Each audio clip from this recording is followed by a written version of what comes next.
Thank you for watching Edupedia World videos. In this session, we will learn about the outer join. The outer join keyword returns all the rows from the left table and the right table.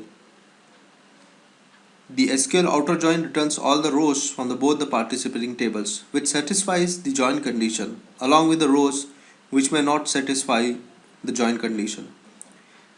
The SQL outer join operator, denoted by plus, is used only on one side of the join condition. A simple outer join query will be: you select from table 1 and table 2 where the conditions are.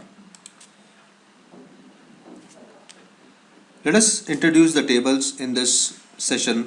We will use the table name as food and company, where we have item ID, item name, their UIM, the company ID, again the company ID, which will be a useful column for us, then the company name and the company location. To get the company name and company ID from the company table and the company ID, item name and the item unit columns from the food table, after performing an outer join on these two tables, we can use this SQL statement here, where you select from company table the company name, the company ID, and from the foods table the company ID, item name and the item unit, where you have a common column between these two tables, that is the company ID. The SQL statement would return all the rows from company table and only those rows from the food table where the join fields are equal. That means the company ID has to match the company ID value in both the tables.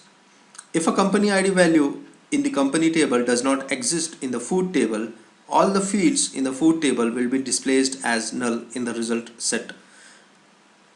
We can see here by these arrows that the company ID column in the company table and the company ID column in the food table has the matching values, where we find M1001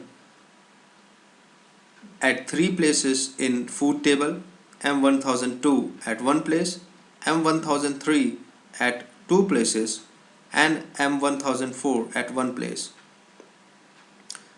So after performing this outer join, the result table would place all these values in an alphabetic order and segregating it the company ID wise.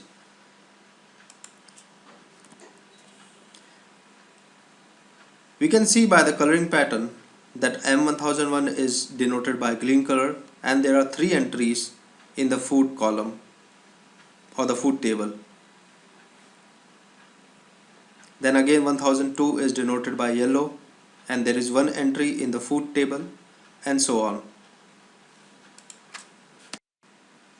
So again in the output table we can see that we have company name, company ID, the item name and item unit, and where the output table has been placed alphabetically with respect to the company name.